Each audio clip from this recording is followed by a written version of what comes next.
Hello, Seattle. Hello. Hello. Hello, world. Hello, Cleveland! Hello, Cleveland! Well, hello. Wholly independent and completely untethered since 2009, this is the Marty Riemer Show podcast. Riemer. From the epicenter, Seattle, USA. West Side. From their west side basement, lodged between the mold and the bad memories. Quiet, numbskulls. I'm broadcasting. Here are your hosts, Marty Riemer and somebody else. Podcast. Welcome to the Snowpocalypse. It's December 20th. Perfect timing. It's the winter solstice and snow has fallen on the Puget Sound area, so we are in lockdown. No one leave your residence, unless you're Yaz and Mary, because then you're obligated to come here and work for no money. It is the 20th of December, and this is episode number 416. Welcome to the podcast. Please do welcome our regular co-host, the writer and star of the documentary that's sweeping film festivals across the country. Unfortunately, only in this country. It got rejected from the Berlin Film Festival. Sleeping with Siri, Michael Susser is here.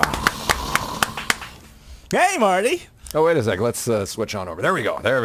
We have a fantastic show. You'd think because of the snowfall that we would just call it in. No. It's happening. We had originally scheduled Ivan and Alyosha. Oh, my gosh, they are a fabulous harmonizing foursome. They did, however, check out due to the conditions, due to the inclement weather, so we'll reschedule them. But our other very special guest is, in fact, here today.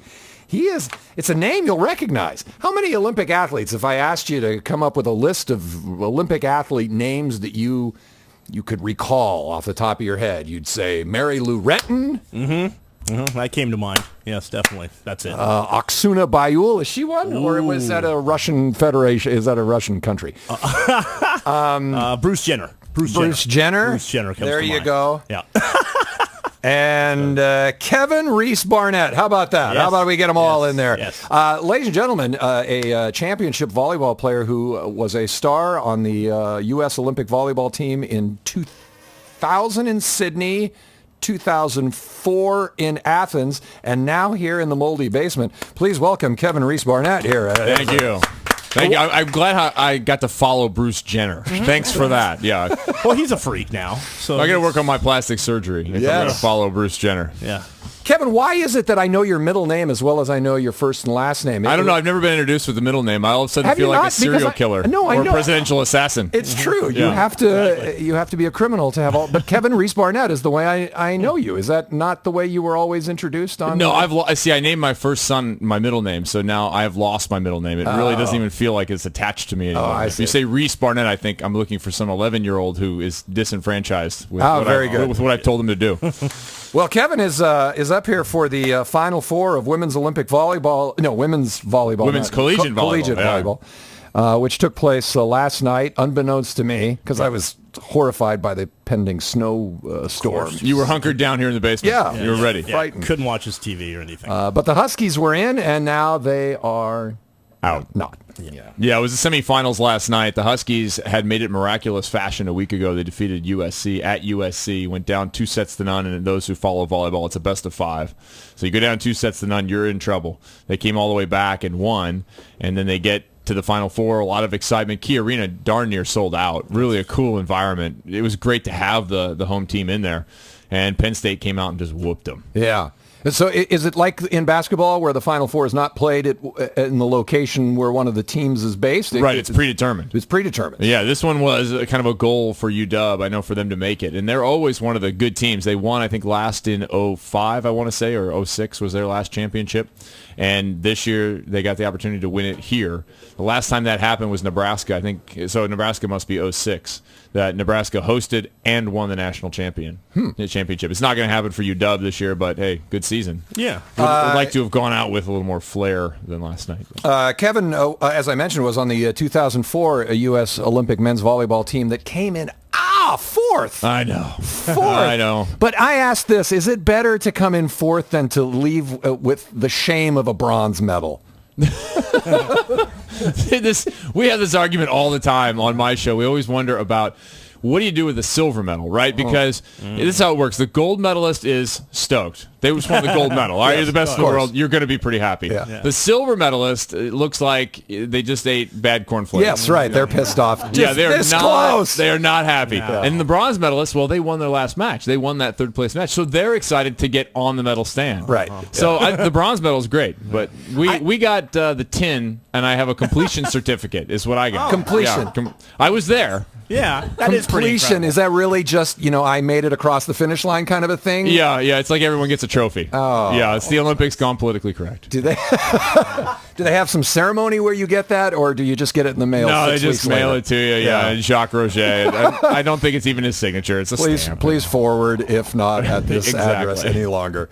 Well, that's sad. Although the entire experience, it's all about the experience, isn't it? Yeah, and for me, I played in 2000 as well. We were the third ranked team going in, and we lost every match. We went 0-5, and we were expected to contend for a medal, and it was just a horrific experience. I didn't realize how bad that experience was until I went back in 2004, and we won, and we played well. I played well. The team played well.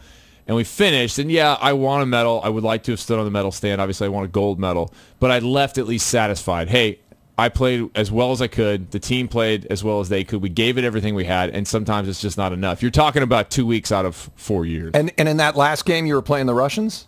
Yeah, in the bronze medal, we played the Russians. We played the Brazilians in the semifinal, and then we played the Russians in the bronze medal match. And do you replay the game in your head at all and say, if only I'd moved, half an inch to the left one moment, instead of to the right? There's one moment at the end of really? set number 1 that I knew the short serve was coming. I knew it because that's exactly what I would do to somebody. And you were again playing in this game?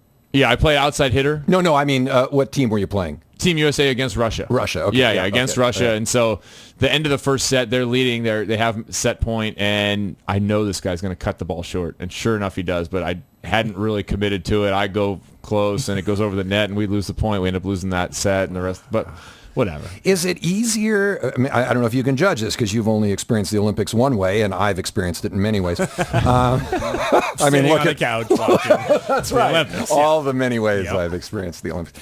No, but is it easier to be in a team sport in the Olympics or as an individual athlete? Because I would think, when I think of like pairs ice skating, which I think about all the time. You do. Oh, God. So the Brian Boitano news was big for you yesterday. It's like exciting.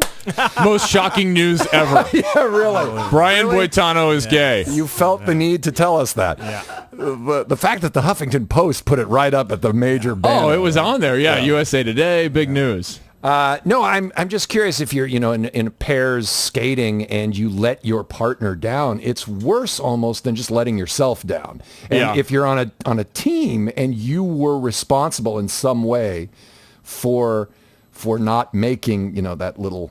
Are you referring back to the play I just described? Yeah. If you, for instance, blew it in the bronze medal match. Yeah. Just as a for instance. I'm just saying somebody probably screwed it up in the match against Brazil way before you. Oh, definitely. I have several people I can blame before me. good. Do you want names? No. Let's call them out. No, for me, you get to a point in your career where if you did everything you could, if you prepared every which way you could, if you gave it all that you had during the match, it doesn't matter. Win-lose doesn't really matter. That's just an indication of whether it was enough or whether you were good enough. And really, for an Olympic medal, we say if we were 2% better or 1% better over 4 years, would we have medaled? Probably. But how do you control that? Yeah. I don't know. And you start getting into real esoteric discussions of sport and team and things, Phil Jackson type stuff. And it's a neat place to be in your career where you go and you do the best you can and you walk away. I walked away happy with my career. That's awesome. I didn't want to leave. Knees kind of pushed me out. I would have continued playing because I got to a point where I loved playing. Other people's knees or your own knees pushed you out? I just didn't know if people more were kicking. booting you out. I mean, what is that feeling like also after you've played your last Olympic contest and were you... Was there depression at all, or enthusiasm about what the next chapter in your life would entail? Try finding a new career. I mean, people bang on athletes all the time about, he didn't do anything after his career. He went bankrupt. He this, that, the other thing. And I don't like that because if you, for instance, are a radio guy, let's say you have a podcast or maybe you were on the radio, and at 32 or 33, very close to my age, you're getting good at what you do. You're getting really good at what you do. And somebody one day comes to you and says, you can no longer do anything in that field. You can no longer be that. Go be something else. Yeah. Anybody's going to struggle. And you worked a lot harder at being a volleyball player than I worked at being a DJ. I'll just be honest with you. I mean, I think that's just generally true. To become an Olympic athlete, you work a lot harder than most people do in their daily profession. Well, and that's a good point, because now you have something you had to be that dedicated to it. And people always say, didn't you have a backup plan? Like, do you have a backup plan? You're an accountant. Are you thinking about going and doing something else? Right. You know, you don't have that backup plan, so it takes a while to find your footing and what you want to do, because it is so all-encompassing. You don't necessarily know who you are outside of that sport. And for a lot of people, you mentioned figure skating or maybe gymnastics, these people have done it since they were 12 or 9. Yeah. It is their identity. Right. It is their entire identity, and it's the only way you're successful at that level is to give it your entire person. And that's it. You're not going to be successful. And otherwise. if it were a commercial sport, you know, where you could step into a professional realm immediately, that's one thing. I don't know. Men's volleyball, is there a lot of commercial? Is there a commercial side to it? Have you ever heard of it before I came into the studio today? I have no idea. Explain the sport to me. There's not a lot of opportunity in the States. Volleyball itself is huge worldwide. You'll find professional leagues all across the world, throughout Asia, all through South America, all of Europe, Eastern Europe. It's enormous. Give you some idea how big it is in Russia. When the Russian team won, well, I'll give you 2 examples. Russia has a very vibrant professional league. A few years ago, they had an all-star game in the middle of the season. What they do is they take a Russian all-star team and they take all the foreigners that play in the league and they bring in a foreign professional or a foreign all-star team. So these guys play for the clubs throughout Russia, but then they'll bring all the foreigners, put them on one side, put the Russians on the other side, and have a match. Well, Vladimir Putin's at the match. And then when the Russian team won the gold medal in this past Olympics in 2012, they got Audi A8s and a huge cash bonus, but the keys were given to each player by Vladimir Putin. Oh my goodness. That's how big volleyball is outside of the United States. Yeah. Anywhere where they don't speak English, you'll find a good volleyball league. Well, so was there you say your knees were kind of giving out, but was there any thought at that time of like going and playing for a foreign team? Well, that's what you do. You play half and half. So even during the years when you were playing on the U.S. team, you play on the U.S. team for half the year. There's no amateur rule. There hasn't been in volleyball since the mid-'80s. So you play on the U.S. team half the year, and then you go and you play half the year overseas professionally. Oh. So it's like you see with some of these guys, Paul Gasol and guys in the NBA who come over here and play, Dragan Petrovic and those guys, they play in the NBA for half the year, and then when there's a big world event, then they will go and play for their Russians. national team. And so what countries did you play for? I played in Belgium for a professional league. Okay. I played in Austria, and I played a couple times in Italy. Oh, no kidding. Yeah, so you go and you live there and you be the foreigner. It's tough being the foreigner, and you learn what a lot of Americans don't, like how to cope in a society where you don't know the language, you don't know the customs. Yeah, but the sport is revered, so in a way you're a bit of a celebrity there? Yeah. Oh, yeah, definitely. In Belgium, too. That was fun. My in-laws were coming to visit, and my mom and some other people, and so I'd go to the local hotel to make reservations for. There's one hotel. It's a town of like 5,000 people. So I drive next to the hotel, and one of the fun things about Europe is there's no rules when you're driving. So I pull up, and there's no parking spots. I pull up on the sidewalk and right next to the door. I go in, make my reservations, come back out, pull my car off the curb, and go home. I get to practice later in the day, and my manager comes up and says, Kevin, the chief of police has called. Please do not park on the sidewalks anymore. There's only one deep green Volvo in the whole city. And just please don't do it. Everything is okay, but do not park anymore. How many years did you play over there? I spent 4 years overseas. 4 years? Yeah. That sounds like fun. You were what, in your late teens, early 20s? Early 20s, mid-20s. Yeah. And it gets more complicated when you have kids and you start to drag them overseas and you're carrying 15 bags behind you. Yeah. It's a weird life to live. It's a fun life to live. I would appreciate it, I think, more now. So when you're playing on are you playing other Belgian Correct. teams, or are you playing foreign teams? I mean, are you? No, if you're familiar with soccer at all, it works very similar to soccer with Champions League. So you play in your own country, you play in your own league. Then if your team had won the league the year before, you're in the Champions League. So you'll travel to Greece and play a professional team there, or travel to Italy and play there. And we made a Champions League Final Four and a final match and played against an Italian team and lost that match. But it's a lot of fun to do that. It's also a grind. They're actually premiering tonight. I'm hosting a thing for a movie called Court and Spark, done by Jack and Leslie Hammond, local couple here who do a bunch of documentary filmmaking. They follow Courtney Thompson, who's on the women's national team and the women's Olympic team who won silver in London last year. They followed her overseas when she's playing in Poland. And it's a great movie because you get a feel for what it's like to be living overseas on your own. Your teammates don't speak English. You're the only foreigner. You're the only American in most cases. Yeah. And sometimes you find yourself in your apartment on like a Sunday when the one day you don't have practice and realize you have not spoken a word out loud in 6 hours. It's just, yeah. and now you have the internet and Skype and everything's gotten better. But when I was over there, the internet was brand new and you paid a fortune for it. And so it's an interesting life to live, to go over there and have to integrate yourself or not integrate yourself. Was it somewhat lucrative? Oh yeah, it's a good living. Yeah. It's gotten better. It added a 0 right after I left, unfortunately. So that's why I still work. But And then during the Olympic Games, are you a commentator? Because you're I am. obviously very good. I've gone the last 2 years or 2 Olympic Games as the analyst. Yeah. So and I've always wondered about that. I mean, is that something you audition for? How do you get that gig? You pick up the mic on the bus when you're still on the team and provide faux commentary while you're touring East Germany. That's your tryout. Here he goes again. Yeah. So when I retired, I had done some stuff when I was injured a year, and I had worked with a guy in local Colorado Springs where the Olympic Training Center is and done some high school volleyball or something. It was kind of my first exposure.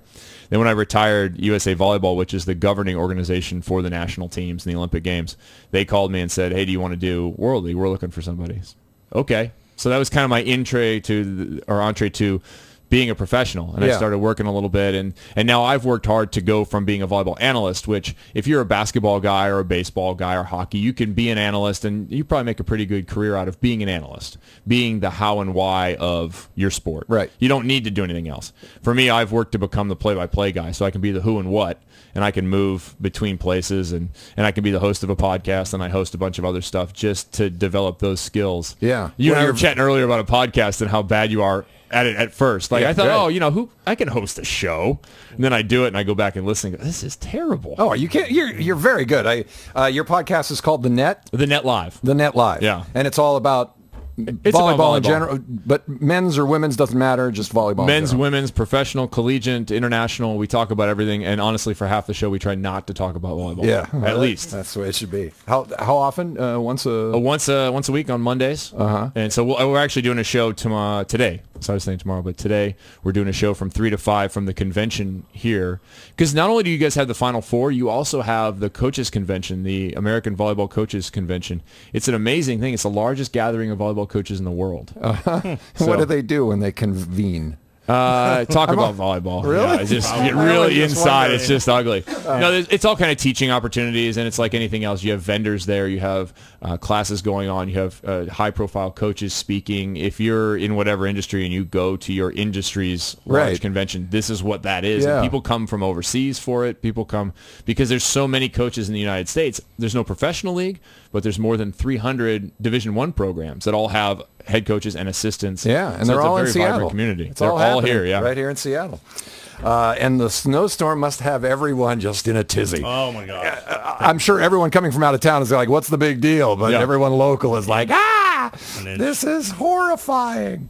Anyhow, Kevin Barnett is here. He was on the 2000 and 2004 men's volleyball Olympic teams. Did you ever, when do you make that call, beach volleyball versus the court, the team? That's court. an easy one when I came out because beach volleyball, those that are familiar with it know it dies about every 5 years. It just dies a horrible financial death, and then it comes back and somebody else pours money into it and it loses more money. So it went out of business in 97. That's so funny because I always thought that's the one where the money is. There's no money in There's no money in that. If you're operating it, it's terrible. And it went out of business again in 10, and then it came back in 12. And is it an Olympic still struggling. sport? It is. Yeah, it became an Olympic sport in 96. So when it dies, what do those guys do? Yeah, you should ask them. We ask them all the time. They got to practice They're working. for 4 years on their own. Yeah, there's sort of a national team system now. It would take a whole nother podcast to explain what has gone on, but suffice to say, beach volleyball itself is not a good business, but you still have national team athletes and Olympians, and we've been incredibly successful at it. People know Carrie and Misty. Yeah. Carrie Walsh, trainer, and Misty May trainer, and Carrie Walsh Jennings. I hate the hyphens, by the way, as an announcer. Yeah. Well, gosh, you long. With your Rees. I have to keep remembering you married Miss Rees. You can call me Barney. That's what most people call me. Is that right? Does one group look down on another? There's some infighting over the years. Yeah, I've been party to some of that too. Yeah. It's an interesting world in volleyball. It's like anything. You can get as far into it as you want, and it's not quite like the Anchorman fight, but it could be close. All right. Well, we have quite a few things, and since we have a professional podcaster here, we can really get into some of these issues. Man, it's just there was so much going on this week that I wanted to share with you. There are 3 days left for you to apply for health insurance through the Washington Healthcare Exchange, and I noticed yesterday on Facebook that Michael actually took the plunge. Oh, my God. And it was so cliche because you posted a picture of you. Cliche, it was real, man. Some error that you encountered. Right, an hour and a half after trying to apply, the error message came up and I lost all my information. No health insurance for you? No, like usual. None. Okay, good. What about you? I think the extension, there's been an extension, Marty, just to be factual, I believe because of all these mess-ups that... Oh, really? Yeah, I think... No, I think there can't be much of it. I'm talking about the deadline is December 23rd so that you get insurance by the 1st of January. They can't extend that because, obviously, if you want coverage by the 1st of January, you got to apply sometime before the 1st of January. True. What about you, Kevin? What's your health insurance situation? You're self-employed. My wife has a good job. Oh, she has excellent. Yeah, but I spent some time uninsured, and in the insurance arguments that people always want to have about, our system's fine. Yeah. You go, well, I was uninsurable in the current system. Without Obamacare, I was uninsurable. Yeah, They would not give me insurance. It wasn't that I wouldn't apply. They would not give me insurance. I think we're all in that boat in one way or another. As soon as they found a little chink in your armor, right, they said, okay, well, that's it. Why would we insure you? You're going to get sick. And I was on a phone call with them, and I said, look, I am 6'6", 210 pounds. I will destroy anyone in your office physically. I work out 4 or 5 days a week. Give me insurance. And I can't get insurance. An Olympic athlete. I love it. What do people who are actually sick do? I know. Yeah. They're really in trouble. So, I went through seriously, there's a HuffPost headline right there. 6'6" Olympic athlete can't get health insurance. Uninsurable. Yeah, the system's just fine. He's too fat for health insurance. That deadline is approaching. Also, today is the last day to file an application to get in on the pot trade here in Washington State. Is it a coincidence that all the volleyball players... I'm here just in time. Come to Washington. Those are the beach volleyball guys for sure. That's definitely, those guys light up. It's pain relief. Come on. Yeah, it is. There's a lot of glaucoma going around the volleyball community. I know you guys are tested, right? They're tested. Oh, you wouldn't believe the testing. Yeah, you can't do anything. That's too bad. Yeah, they test for everything. Suicide. Not the beach volleyball players. They really? Yeah, if you're international. Not in the old days. The beach volleyball you guys are thinking of, like 80s, 90s when it was huge and it was the new thing. Yeah, I was down on the beach with those guys. Watching them play one set and then spend a lot of time under a towel. I love it. The tent. Why are there 3 guys underneath that beach towel? Is that the way the Olympic athletes do it? As of yesterday, the state had received roughly 2,400 applications. 700 of those came in the last few days because, it's like, deadline. Shit, what did I do with that application? And here's an interesting story that came out this week that's pot-related. The Seattle City Council this week established a fine of $27 for those cited for smoking weed in public, because although it's legal now, you still can't do it in public. Yep. $27. I thought that was such a modest fine. And then on top of that, the City Council gave the command to the police department, please do not fine too many people, warnings at the beginning. Yeah. And I thought, that's so generous and kind compared to a year ago where you could go away for 10 years. Right, you're going to the federal pen. Yeah. It's just so, now they're like, let's tread lightly on this because you know what? People aren't used to getting fined for people are used to going to jail. Yeah, exactly. Are they finding him on the spot? Can you actually pay on the spot? No, it's like a ticket. the cop's like, what do you got, $26.50? Yeah. All right, I'll take it. Yeah, we'll spot you the 50 cents. Exactly. I just thought $27. That's an arbitrary number. You get pulled over for, I don't know, anything. Well, how about speeding in a school zone like you did last week? Speeding in a school zone. How about that? School zones are stupid. That's stupid. Did you figure out how much that cost you, by the way? Because no, I was there again yesterday, and this time I read all the signs, and I saw that, it says when lights flashing, especially the two strobe lights that just caught you on the camera. Speeding. I have not gotten the ticket yet. It's $287. Maybe the fines are unbelievably They're high. rough. Yeah, the fines are high for everything. Well, because I always figure smoking in public. yes, yeah. I always figure, it's because labor's involved. They have to pay that officer's time to pull you over and gas of accelerating to catch up with you and all that. So I say, okay, sure, $150 fine if they're going to actually engage with you. But $27? Whatever. That sounds about right. Why even bother? I've got an email this week from one of our fine listeners. This is in regards to my radio career, which, by the way, Mary pointed this out because Mary has a calendar of all the important days in my life That's that she tracks. A year ago today, I said goodbye to radio. It was a year ago today. Congratulations. I quit my radio job. And I swear to God, it's the best decision I ever made. The second best decision was to steal this bit of equipment from the radio station before I left, although they're on to me. They're not getting back. Every couple days I get an email from them saying, when can we get that piece of equipment We back? want the fart machine back. Seriously, you guys do not use the fart machine anymore because No, you don't have no. live people in the building. No. It's the radio industry. They've completely gotten rid of what was your position. Pretty Oh, absolutely, yeah. Well, they've completely gotten rid of the radio station that was my radio station. Yeah. Now they're playing the hip-hop hits. This email from John saying, Marty, I noticed one of your favorites is coming to town. Tickets go on sale today, but you could probably get on the guest list with your connections. February 8th, Eddie Money, Snoqualmie Right Casino. on. That's an inside joke for those that have been listening to the podcast for a while because that's the one that really kind of sealed it, where we had this command from our manager that we had to go into every commercial break with a tease about the artist that was coming up. But the playlist had squeezed down so tight that we were only playing, 40 different artists. Yeah. And one of them, 39 of them, were Eddie Money. Yeah. So, Yeah. so Why don't after you a while, give us the tease, a Marty? Why don't tease you was give us always one? like, Eddie Money was a cop in New York before you. Oh, God. Okay, already.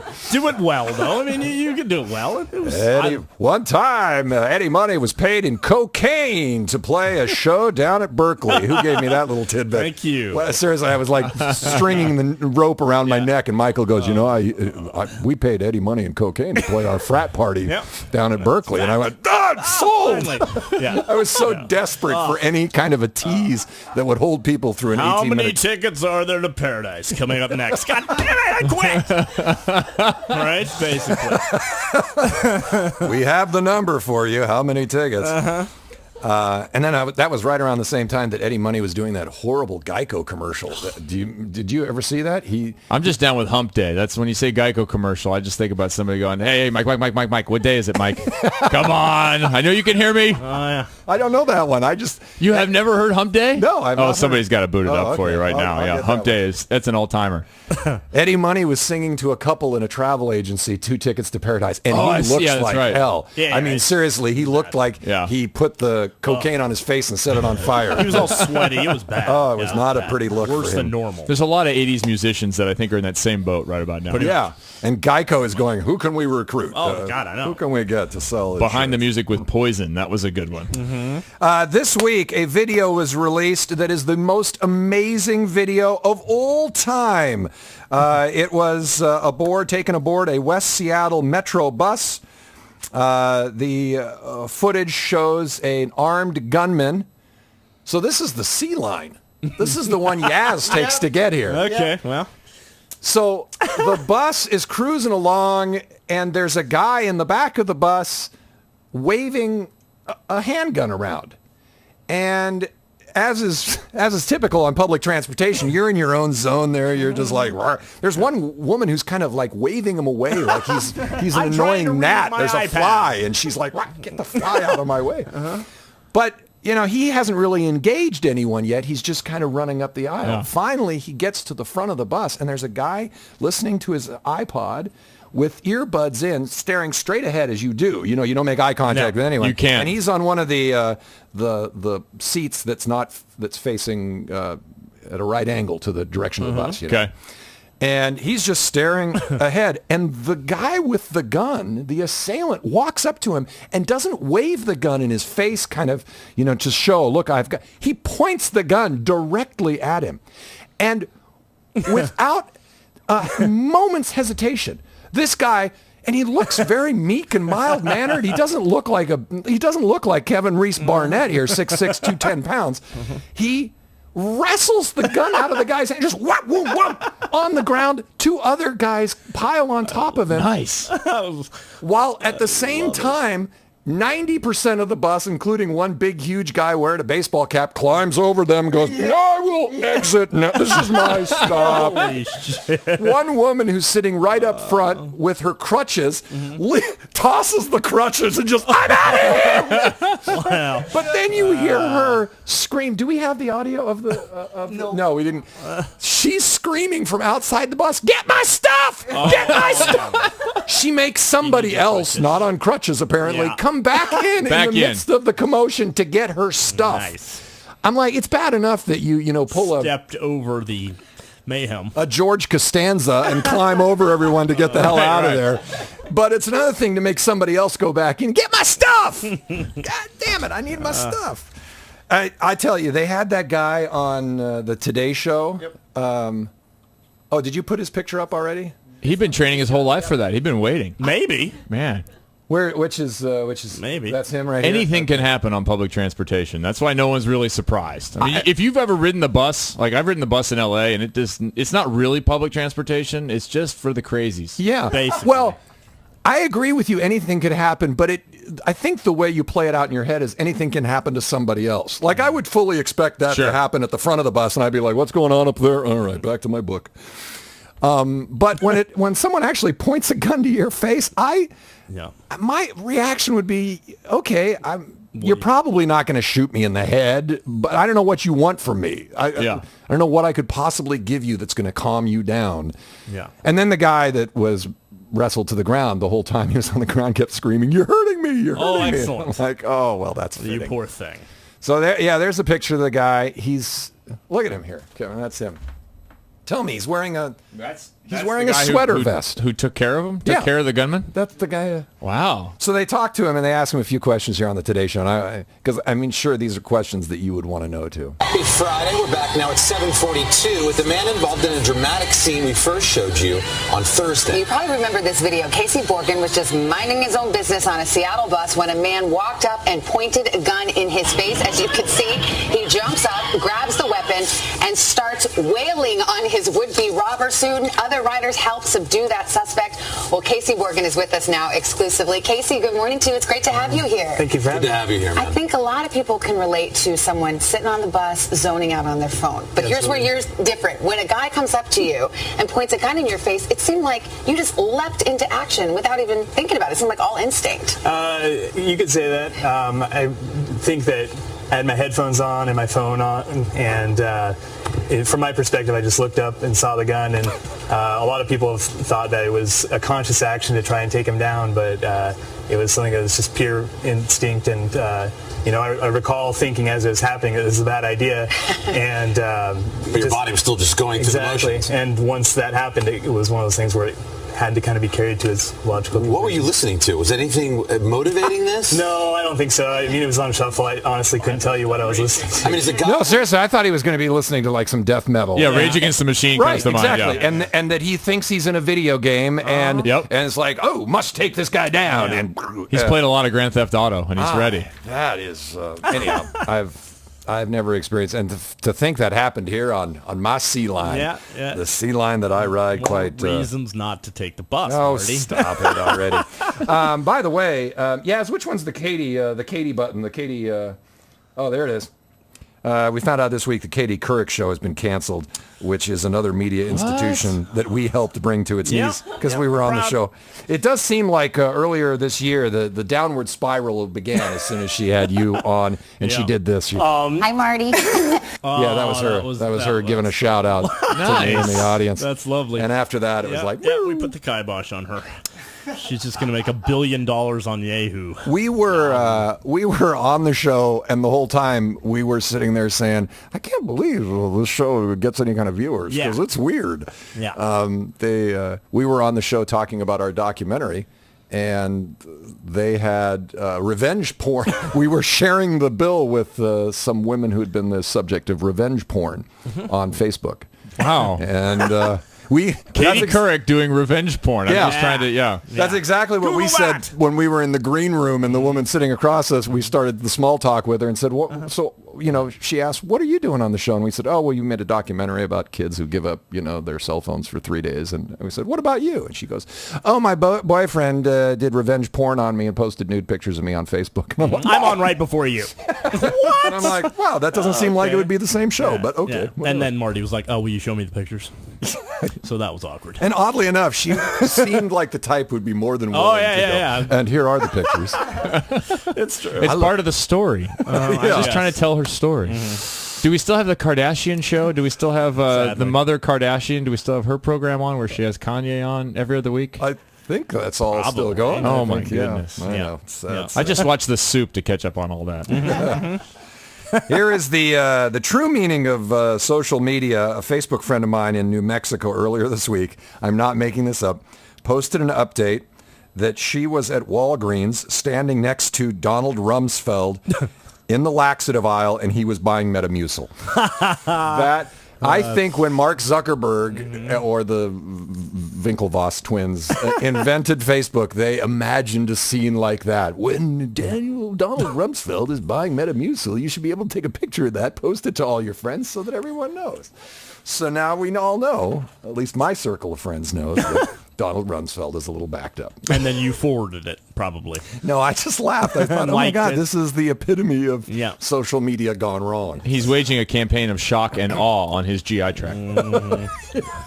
That's exactly. We need a sound for that, Marty. We need some sound. We have the fart machine. We're in the right era. Have the fart machine working correctly. Story we did last week on Big Bertha, the tunnel boring machine, which was backed up like Donald Rumsfeld during the holidays. Nice. Full circle. Don't have a sound for that either, Marty. That's too bad. Made the front page of the New York Times. Did you see that front page of the New York Times? Boondoggle in Seattle? We are there about the fact that the machine has bumped into something, and I got to tell you, we sound like a bunch of pioneer yokels out here when the New York Times interviews us, because everyone is speculating as to what it is that has stopped this boring machine. It's a spaceship for sure. Underground spaceship. I'm quoting here from the article. There was speculation that it might be an Indian burial ground, a big gold nugget left behind. That came from you, Marty, last week's show. Left behind by Donald Rumsfeld. And the wreck of the Edmund Fitzgerald, perhaps, was dumped there on the beaches of Seattle. You guys are making international and national news. We are here all in over Seattle. the place. I know. We got volleyball going on. We got a boring machine. Shootings on the bus. Yesterday, by the way, and we're also just a vibrant center of commerce. Yesterday, Starbucks set an all-time record for gift card sales. Never have so many cards been sold by a retailer in one day as Starbucks sold apparently yesterday. It is one of those gifts that you want to buy for somebody because it's like, it's obvious they'll find a Starbucks, and nobody wants one of those damn things. It is the new 21st century most thoughtless gift. It's kind of like, I don't have anything to get this person. Exactly. I don't want to put the fruitcake of the new age. It is the fruitcake of the new age. Except, I guess fruitcake kind of has that reputation that nobody really would use it. Yeah. But I mean, Starbucks, I guess people use it. It's really like, I didn't want to put too much thought into getting something just right for you. And my dad, whenever someone gives a gift card in his circle, he always makes the point, and it's somewhat legitimate. He's like, why the hell don't you give him cash? Do you not trust him to make a good choice with it? It's like, I'll give you a gift, but I don't, I'll give you money, but I don't trust really where you'll go with it. So let me point you in a direction. That's true. And the Starbucks gift cards often look like gifts. They're smart enough to put a stupid ribbon on it or whatever. So you're like, I got away with a stupid, thoughtless, wrapped present. Yeah. Yeah. So everyone does it. I have one. gift cards for all of you. Actually, what I have here. Speaking of gifts, Sean O'Connor, who's my next door neighbor, Alaska Airlines pilot, first officer, who is apparently related to you. It's my cousin. It's your cousin. Yeah. Oh, really? Small world. He brought a gift. He is a very loyal podcast listener, and he brought a gift today saying, Marty Riemer Show, thanks for all the great shows. Merry Christmas, Sean.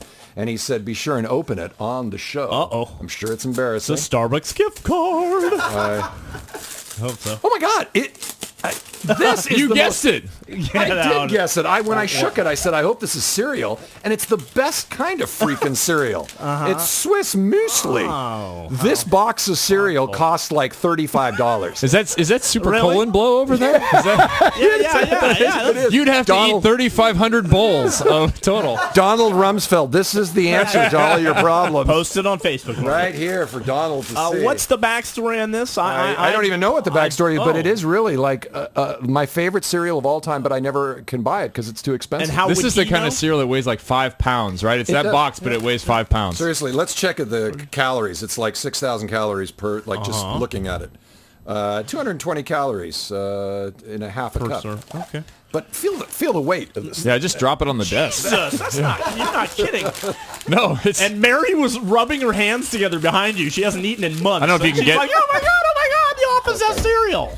That is a huge. Are you hungry, Mary? Seriously. Okay, seems like she's That starving. is delicious cereal. Thank you, Sean. Yes. It's like Thank Sean knows me better than my wife. Yeah, I think if you get a box of honeycomb that's twice this size, it's actually 6 ounces. This is 32 ounces. Yeah. Like, Seriously. Stop doing that. You'll break the you're desk. messing up the equipment. You'll break the desk with that. That's thoughtful for Marty, and the rest of us will suffer. And I feel bad, transitioning from Sean, who's an airline employee and so generous, to this story that is a horrifying reflection of the airline industry. Oh, well. Delta Airlines this week, although, it's a competing airline, so it's... Yep. Delta Airlines, did you hear this story? Issued a confirmation code to one of its passengers, and it made national news. The confirmation code, because it's always 6 alphanumeric characters, it was H8GAYS. And someone thought that was intentional. It's hate gays. I mean, seriously, so someone went, oh, this is so By the way, a confirmation code, even if they did hate gays, Yes. it would be a horrible way to spread the news because you can only use a confirmation code once. It's like, yeah. so help me, we're going to unload the hate gays one. I don't know if Brian Boitano was coming up to check in. And by the way, Brian, we heard the news today. Let me give you this confirmation code. There's an algorithm that comes through. It says Brian Boitano. They go, I'll give him this. H8. H8. But I wonder if they have a whole slew of, H8, H8JEWS. Yes, I would Yeah. have gotten that one, Marty. Thank you. Sorry. One time only. I know. Damn I know it. And then this, let me see. I had one more story because we have audio for it. What is the other thing we have audio for? The Mega Million. Oh my God, yes. This was so sad. The Mega Millions jackpot that we talked about last week, where I always say, blah, blah, blah, it'll destroy your life. Don't ever win the Mega Millions jackpot. 2 people won it, one in California and one in Atlanta, and they'll split the jackpot. One-time payout, $120 million. Okay, that's the one side of the story. After taxes. After taxes, yeah. 170 million, one-time payout each, 120 after taxes. Nice. But what you may not have known, or maybe you've heard this story, that the store owners that dispense the winning ticket, they sometimes get a share of the winnings. In California, for instance, you get a percentage of the jackpot up to $1 million or $1.5 million. And it's $1 million I think they're getting is what I heard $1 million. yesterday, right? The other ticket was sold in Atlanta, Georgia.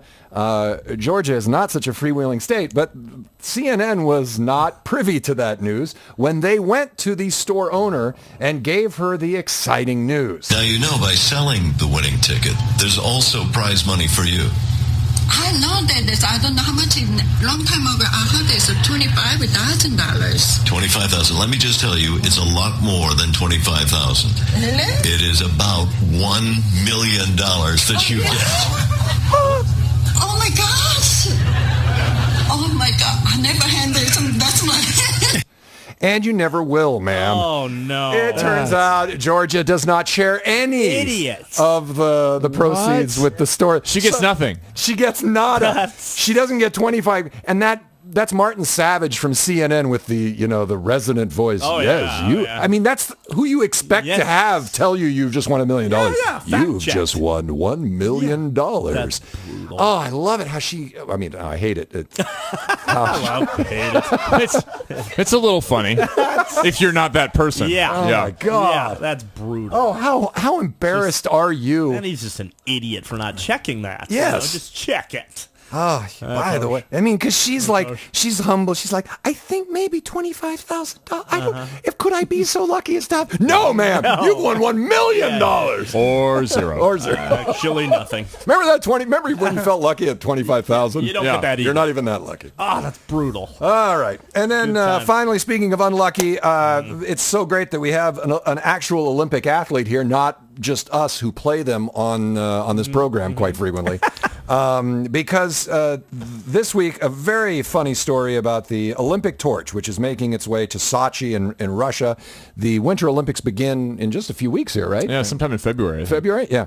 So it turns out that the Russia is really, Putin is really trying to say Russia is a force to be reckoned with by presenting the Olympics to the world. Yes. And so they have He's taken his shirt off several times. Several times. They have created the longest Olympic torch route in history, 40,000 miles. It's gone through space. It starts out historically in Athens. Do the Olympic athletes carry the torch at all? Or? Yeah, usually they have former Olympians and stars and dignitaries and so on. Have you ever carried the torch yourself? I've not carried it. I watched it one time well before I was in the Olympics, and then we went and lit some paper on fire and ran down the street ourselves. Nice. Beautiful. When I was in junior college. And honestly, that might have been more effective than what the Russians are doing here.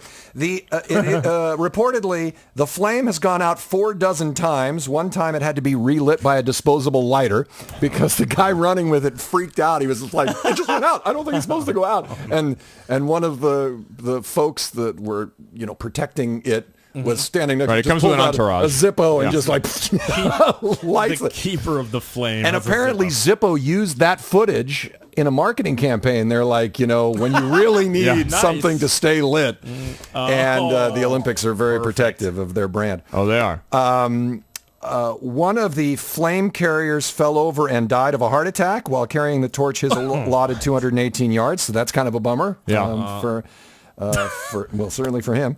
And a veteran bobsledder who was carrying the torch for a stretch caught fire and had to be rescued from the flame. 4 different people.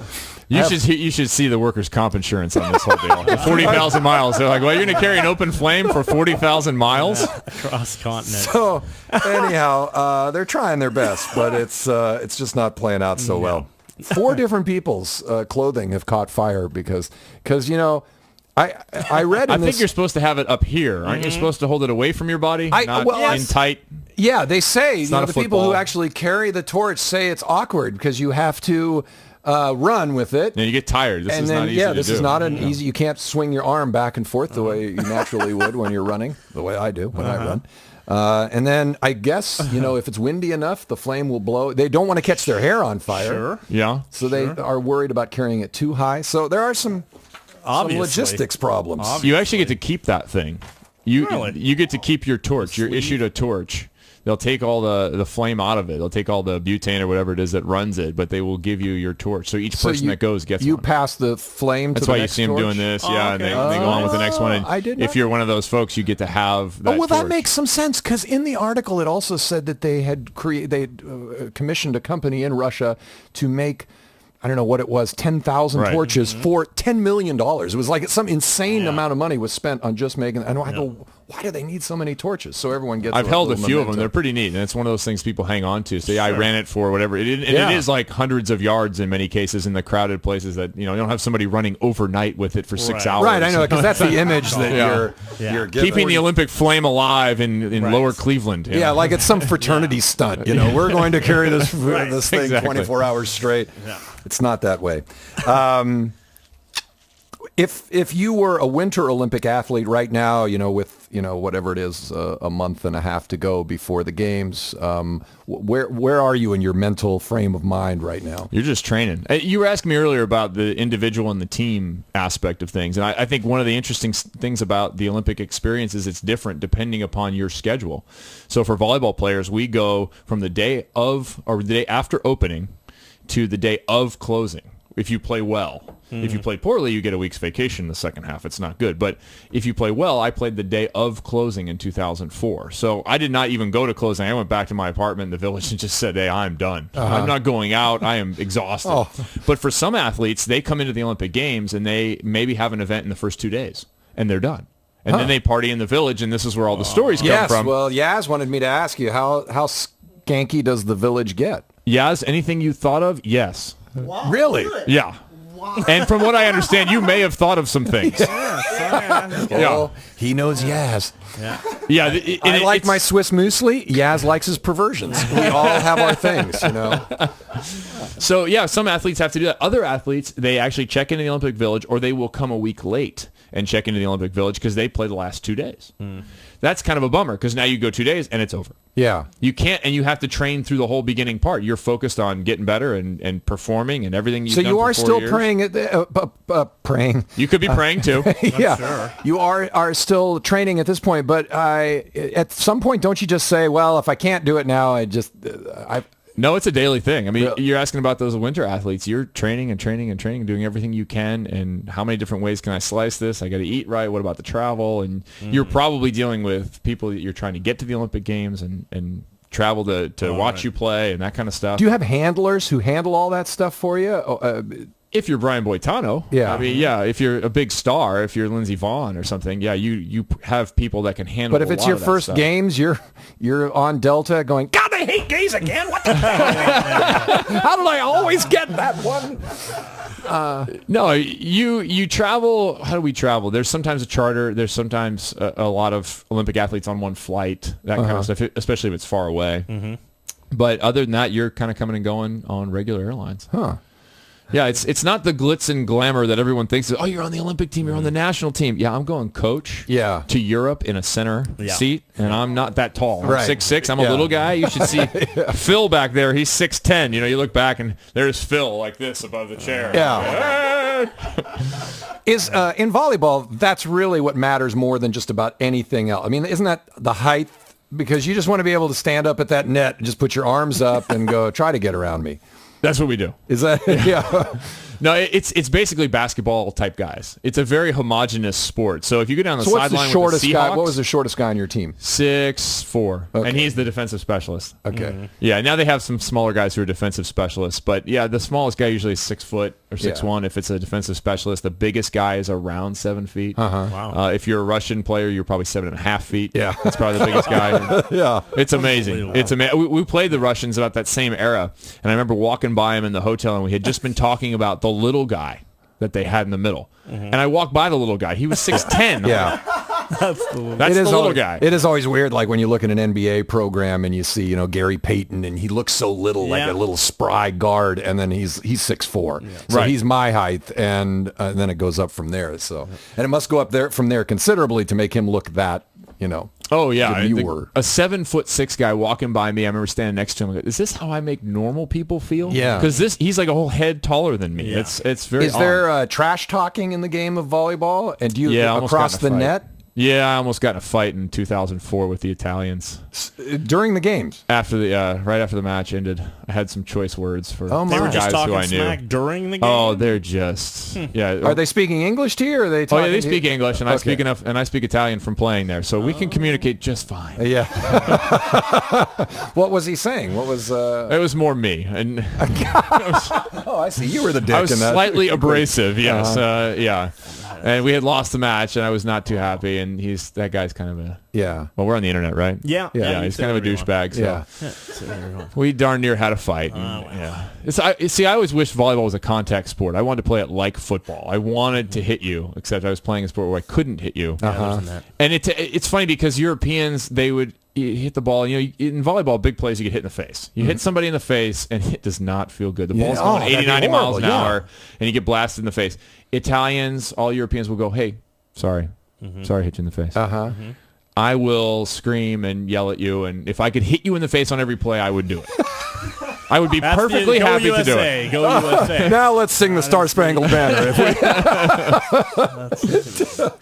Yaz is looking for the Star-Spangled Banner, but he's going to pull up a fart. I swear to God, that's going to be embarrassing. Well, it's not the Star-Spangled Banner machine. That's not what it's called. It's the fart I believe machine. this is the closest thing we have. USA! USA! Mr. Sparkle. That's a good one. Wait, 6'6", very fit young man that you are, and I'm not coming on to you, but Yeah. It happens. It's Seattle. It happens often. Yeah. Progressive, right? I'm curious, why volleyball? I'm sure many sports were interested in having you play. Yeah, I played volleyball first at 18. So I went, in 5 years, I went from never having played to the national team. Kind of a weird deal. Would spin your head around. Yeah, when you grow up. Well, what about basketball or football? I played football. I was a diver for 2 years. I played basketball. I wanted to play hoops for a while. But I grew a foot in high school, most of it in the last 2 years. No one knew my father was 6'8" and all of it, and he could jump and stuff. So I was just kind of a late bloomer. So I decided to move to California and play some volleyball. And where'd you grow up? I grew up in Illinois, outside Chicago. I see. Yeah. So I moved to California, went to junior. I took a year off, worked in a restaurant, played on the beaches when beach volleyball was big, and then kind of learned the game a little bit better there. Went to junior college, went to college, went to the national team. So I'm a weird story. And for me, it was, hey, I'm 6'6". I could jump 40 inches at the time, and that got me through for a while. So what is your full-time job now? What do you do? I'm a full-time broadcaster. You are? Yeah, so I run my own podcast on Mondays. I've been doing that just for practice, basically. But I do play-by-play for volleyball. I host Supercross throughout the year. I'm actually here in Seattle a bunch in the springtime for Supercross down at the lake. So you've spread out to other sports. Yeah, I host a couple of high school football shows in L.A.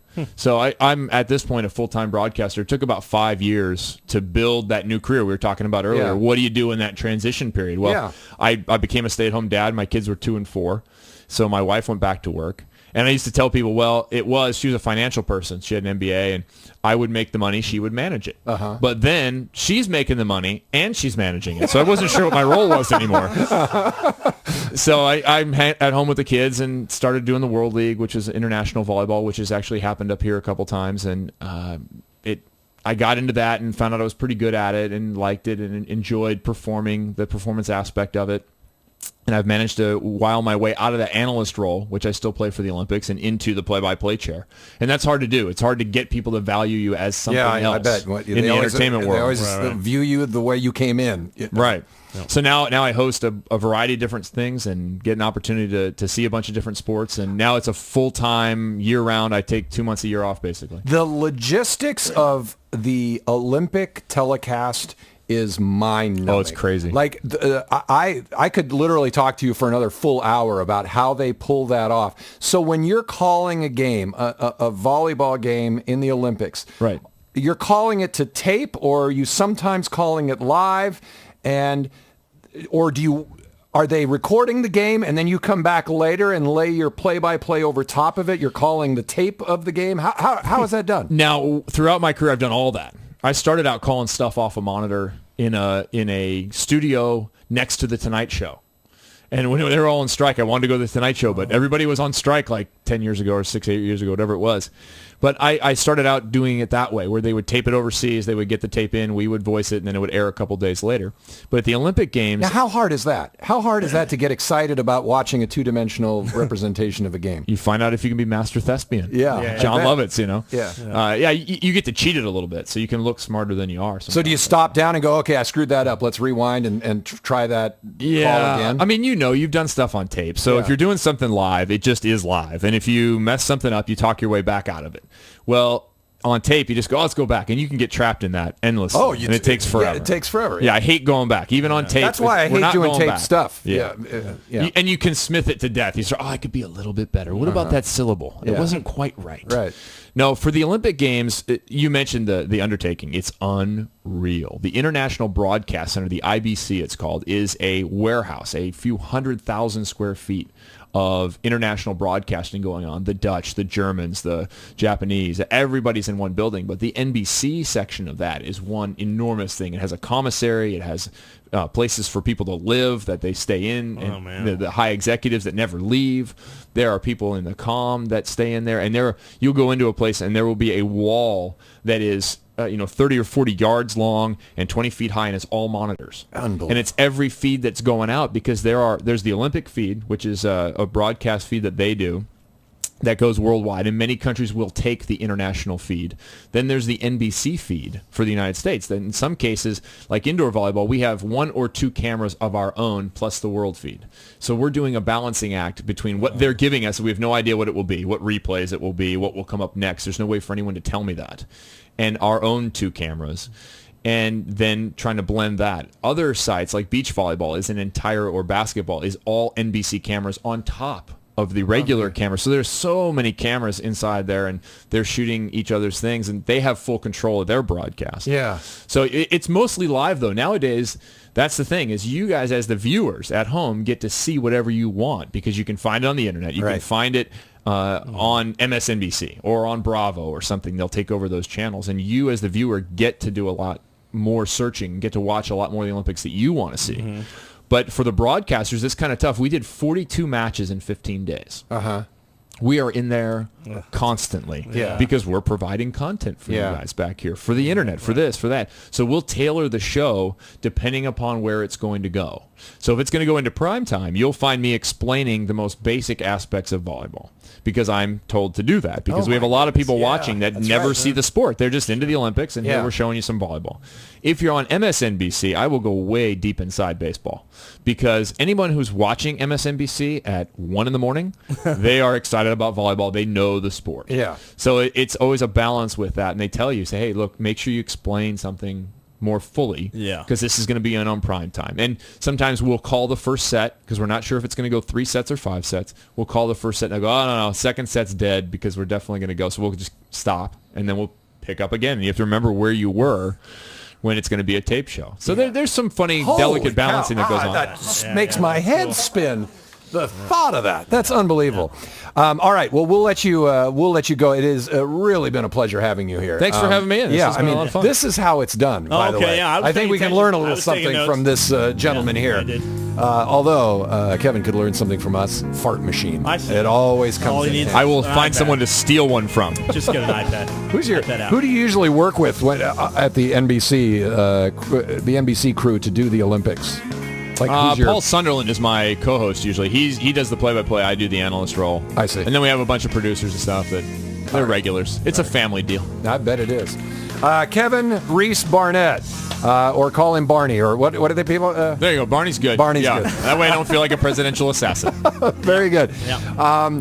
I want to say very Merry Christmas, Happy Holidays to everyone. This is our last show before Christmas, but then we're back on the 27th. Next Friday, Star Anna will be performing here on the show. You know, she's a show favorite. Thanks very much to Yaz and for Mary for keeping us on the air. And thanks to my neighbor Sean O'Connor for bringing the Swiss muesli, which we'll all dive into here momentarily. See you again on the 27th. Bye-bye. Wholly independent since 2009, this has been the Marty Riemer Show podcast. For more information about topics discussed, visit our website, martyriemer.com. That's Marty, RIEMER.com. Thank you for subscribing to the podcast. Tell your friends. They look nice. Oh, and to subscribe to our podcast, that too.